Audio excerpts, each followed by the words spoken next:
Everyone, welcome to economics class. Today we will discuss about fourth unit, that is government budget and the economy.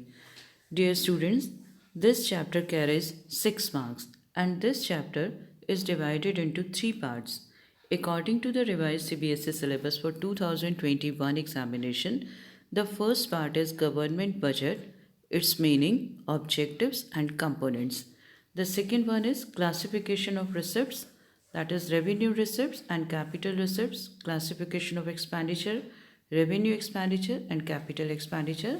And third is measures of government deficit, revenue deficit, fiscal deficit, primary deficit and their meaning.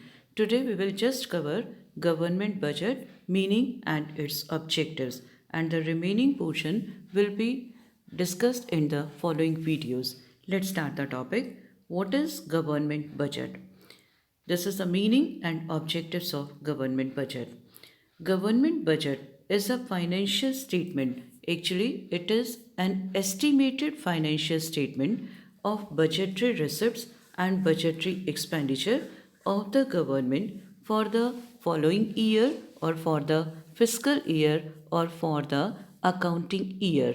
This is an estimated financial statement, means it is made in advance. It is a planned statement, you can say, because budget is always prepared before the operation start होने से पहले, financial year start होने से पहले budget बनाया जाता है. So it is a planned और estimated statement of budgetary receipts and budgetary expenditure of the government for the fiscal year or the following year or for the accounting year. In India, the fiscal year begins from 1st April to 31st March. This is 1st April to 31st March. Now, government budget has two main tools. One is government expenditure and government receipts. Government receipts means taxation and subsidies, you can say also, because taxation is imposed and subsidies are provided. So while discussing about the objectives of government budget, we will mainly discuss about three components, three concepts. One is the taxation policy, second is the subsidies, and third is the expenditure. Let's start the topic. The first objective is reallocation of resources. Reallocation of resources refers to the putting of resources from low yield area to high yield area, or you can say distributing the resources from one use to another use. Government through its budgetary policies tries to reallocate resources to ensure fulfillment of various socio-economic objectives. The government may influence the allocation of resources through the taxation. Now, what's about the taxation policy? First is the imposition of heavy taxes. The areas or the industries whom the government wants to discourage, like the liquor, cigarettes, tobacco, etc., government will impose heavy taxes on such industries. On the other hand, the areas or the industries the government wants to encourage, government will provide more subsidies. For example, government can give subsidies and tax concessions to the enterprises who are willing to undertake electricity generation, especially in backward areas, or you can say to khadi industry also, to small scale industries also, as we have already studied about the importance or the significance of small scale industries. So in order to encourage small scale industries or khadi industries or electricity generating industries, government can provide tax concessions or can reduce the taxes or can provide subsidies. So this is all about the taxation policy. Now, what's about the expenditure policy? Expenditure policy means the direct participation in production. There are many non-profitable economic activities. Non-profitable economic activities means the public goods which are not undertaken by the private sector either due to lack of enough profits or due to huge investment expenditure involved. For example, water supply, sanitation, street lighting, maintaining law and order, national defense, government administration, measures to reduce air pollution, etc. These are called public goods. Therefore, government can directly produce these goods and services in public interest in order to create social welfare, because providing free education or free lighting or water supply or sanitation, these are very expensive and they are not profit bearing activities. That's why they are known as non profitable economic activities, because they are not profit bearing. So private sector does not have any interest in such economic activities. That's why the government may have to direct participate in the production of such activities in order to reallocate the resources. So, more expenditure by the government on maintaining law and order raises the sense of security among the people. Any such expenditure raises welfare of the people. So, what we have discussed about reallocation of resources. Reallocation of resources means shifting of resources from one use to another. If government wants to encourage an area, government will provide subsidies and provide tax concessions. On the other hand, if government wants to discourage some areas, government will impose heavy taxes. Similarly, government can encourage the non-profitable economic activities through increasing its expenditure. So this is all about the first objective.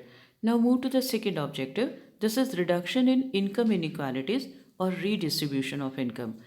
This measure is mainly concerned with the decreasing gap between the richer section and poor section.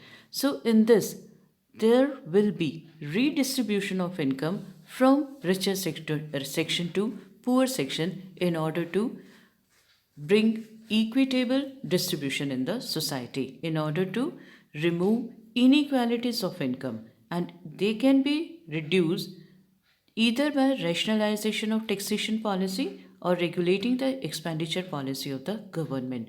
Now, how the policy of taxation and expenditure works. The very first is taxation policy. In this topic, we will discuss about the progressive income taxation. Dear students, on the basis of tax rates, they can be classified into two categories. One is a progressive, second is a regressive. Progressive taxes are those taxes in which the tax rate increases with the increase in income. On the other hand, regressive taxes are those taxes in which the tax rate remains same at different levels of income. When we discuss about the progressive taxes, it means higher income, higher tax burden. So these type of taxes are very important, very significant to bring equality among the people. In order to obtain the objective of reduction in uh, inequality, progressive income taxation is increased. The government puts a higher rate of taxation on incomes of the rich people and lower rates of taxation on lower income groups. This will reduce the inequalities of income, as the difference between personal disposable incomes of higher income and lower income groups will fall. Now, what's about this personal disposable income? Personal disposable income refers to the income of the people after paying all the taxes. This is the net income worth disposed of, जिसको खर्च किया जा सकता है taxes पे करने के बाद जो इनकम बचती है. तो यहाँ पर क्या किया जाएगा, रिचर सेक्शन पर ज़्यादा टैक्सेस लगा दिए जाते हैं और पुअर सेक्शन पर या लोअर इनकम ग्रुप पर कम या फिर बिल्कुल नहीं. जैसे हम इंडिया में बात करें तो स्टार्टिंग के 5 लाख ऐसे हैं जो एग्जेम्प्टेड हैं, मतलब उस पर किसी तरह का कोई टैक्स नहीं लग रहा. Now, what's about the expenditure policy? Expenditure policy, as we have already discussed about the concept of transfer payments and subsidies. The amount collected through taxes can be used by the government for spending on welfare of the people. It can provide them transfer payments and subsidies. For example, providing free services like education and health to the poor people, providing essential items of food grains almost free to the families living below the poverty line, free LPG kitchen gas connections and subsidies LPG gas to the families living below the poverty line. By one more point may be there, this is by making public distribution system more efficient. We have already discussed about providing essential items of food grains. It comes under the category of PDS. So what is to be done? By putting heavy taxes on the richer section and by providing more transfer payments or subsidies to the poor section in order to reduce the gap between the richer section and poor section. Now, increased expenditure by the government on such transfer payments and subsidies will have twin effects.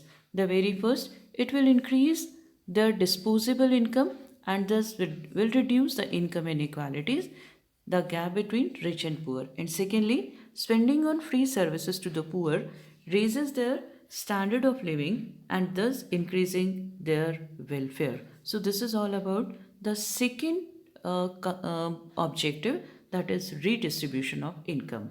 Now, next is economic stability or price stability. What is economic stability or price stability? It refers to the absence of large scale fluctuations in general price level in the economy.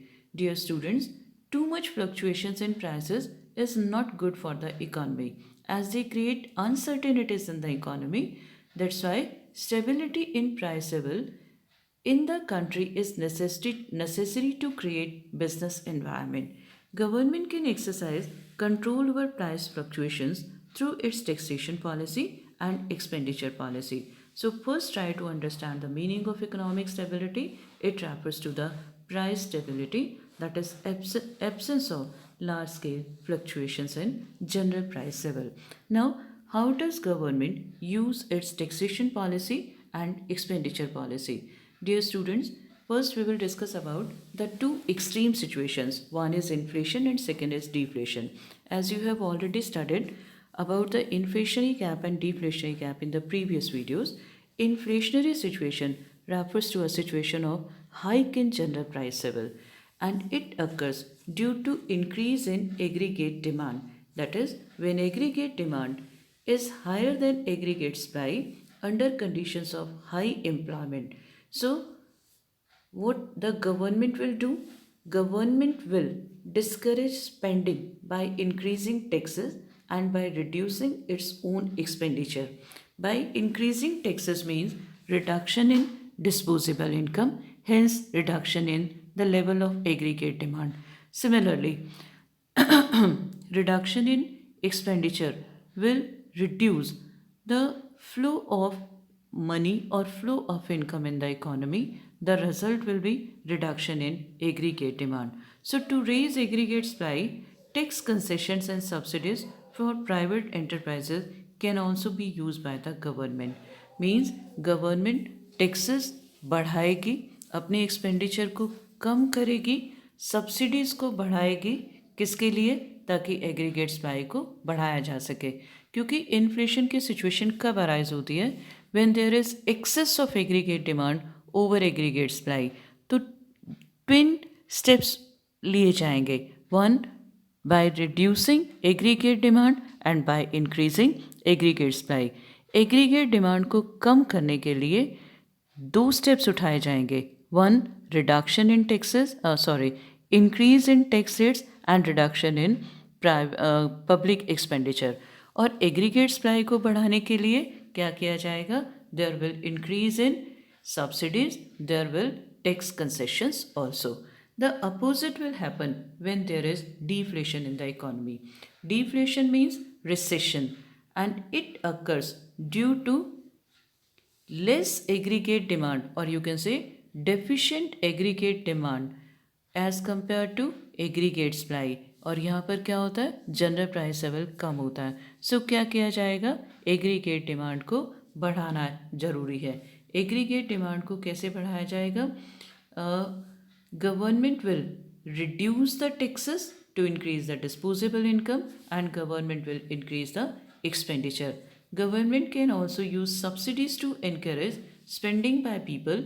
It will increase the personal disposable income of people and thus will raise the level of aggregate demand. It will combat deflationary situation in the economy. So, what we come to know that economic stability means the price stability, and it can be achieved through the policy of taxation, subsidies, and government expenditure.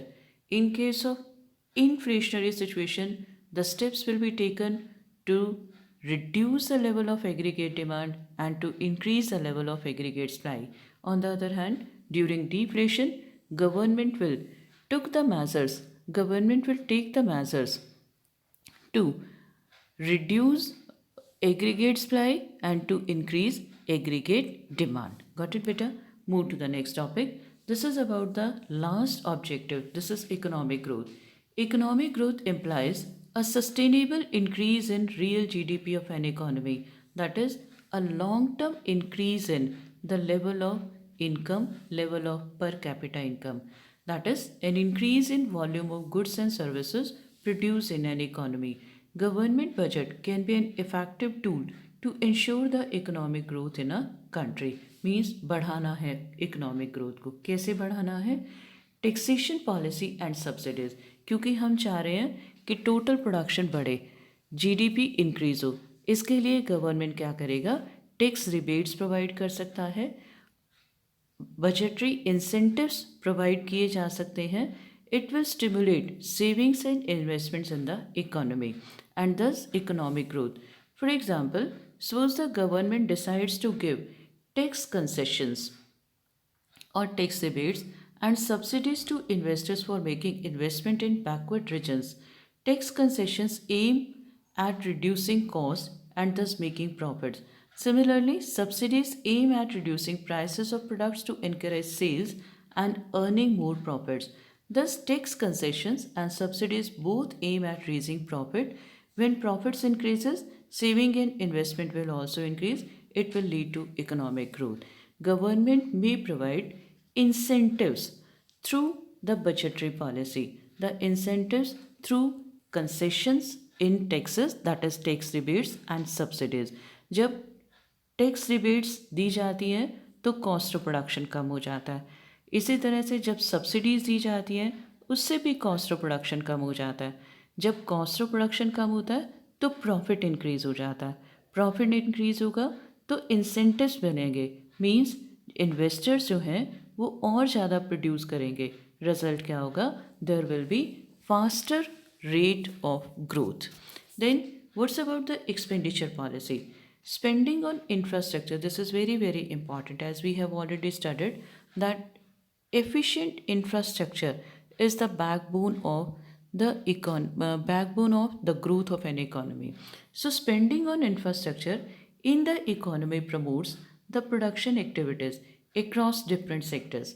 Government expenditure is a major factor that generates demand for different types of goods and services, which induces economic growth in the country. However, before planning such expenditure, tax rebates and subsidies, the government should check the rate of inflation and tax rates also. There may be the risk of debt trap if loans are too high to finance the expenditure. We will discuss about the debt trap and these type of financial issues in the topic of government deficit or budget deficit. Clear, beta? So this is all about these four main objectives.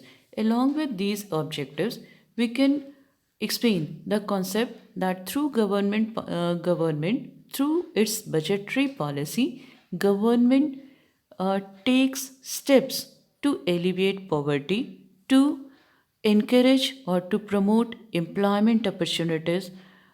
It helps to solve the socio-economic issues, that is by providing more employment opportunities or by providing free education, by providing power supply, irrigation facilities, infrastructure, etc.